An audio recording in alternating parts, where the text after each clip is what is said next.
ಸ್ವರಗಳು, ವ್ಯಂಜನಗಳು, ಯೋಗವಾಗಳು. ಸ್ವರ ಸ್ವತಂತ್ರವಾಗಿ ಉಚ್ಚರಿಸಲಾಗುವ ಅಕ್ಷರಗಳೇ ಸ್ವರಾಕ್ಷರಗಳು ಎನ್ನುವರು. ಇದರಲ್ಲಿ ಒಟ್ಟು ಸ್ವರಾಕ್ಷರಗಳು 13 ಅಕ್ಷರಗಳಿವೆ. ಅ, ಆ, ಇ, ಈ, ಉ, ಋ, ಎ, ಐ, ಓ, ಔ.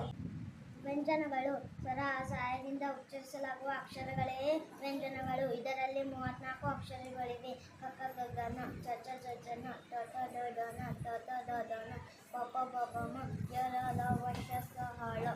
ಯೋಗವಾಹಗಳು ಯಾವುದಾದರೂ ಸ್ವರದೊಂದಿಗೆ ಮಾತ್ರ ಪ್ರಯೋಗ ಮಾಡಬಹುದಾದ ಅಕ್ಷರಗಳನ್ನು ಯೋಗವಾಹಗಳು ಎನ್ನುವರು. ಇದರಲ್ಲಿ 2 ಅಕ್ಷರಗಳಿವೆ. ಅಂ, ಅಹ. ಸ್ವರಗಳಲ್ಲಿ 2 ವಿಧಗಳು: ಹ್ರಸ್ವ ಸ್ವರ, ದೀರ್ಘ ಸ್ವರ. ಹ್ರಸ್ವ ಸ್ವರ ಒಂದು ಮಾತ್ರ ಕಾಲದಲ್ಲಿ ಉಚ್ಚರಿಸಲಾಗುವ ಅಕ್ಷರಗಳೇ ಹ್ರಸ್ವ ಸ್ವರಗಳು. ಅ, ಇ, ಉ, ಋ, ಎ, ಓ. ದೀರ್ಘ ಸ್ವರ 2 ಮಾತ್ರ ಕಾಲದಲ್ಲಿ ಉಚ್ಚರಿಸಲಾಗುವ ಅಕ್ಷರಗಳು ದೀರ್ಘ ಸ್ವರ. ಆ, ಇ, ಉ, ಎ, ಐ, ಓ, ಔ.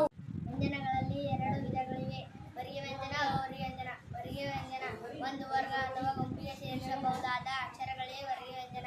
ಇದರಲ್ಲಿ 25 ಅಕ್ಷರಗಳಿವೆ. ಕ, ಖ, ಗ, ಘ, ಞ, ಚ, ಛ, ಝ, ಞ, ಟ, ಠ, ಡ, ಢ, ಣ, ತ, ಥ, ದ, ಧ, ನ, ಪ, ಪ, ಬ, ಭ, ಮ. ಅವರ್ಗ ವ್ಯಂಜನಗಳು ಇವು ಉತ್ಪತ್ತಿಯಾಗಿರುವ ಸ್ಥಳಗಳು ಬೇರೆ ಬೇರೆಯಾಗಿರುವುದರಿಂದ ಇದನ್ನು ಅವರ್ಗ ವ್ಯಂಜನಗಳು ಎನ್ನುವರು. ಇದರಲ್ಲಿ 9 ಅಕ್ಷರಗಳಿವೆ.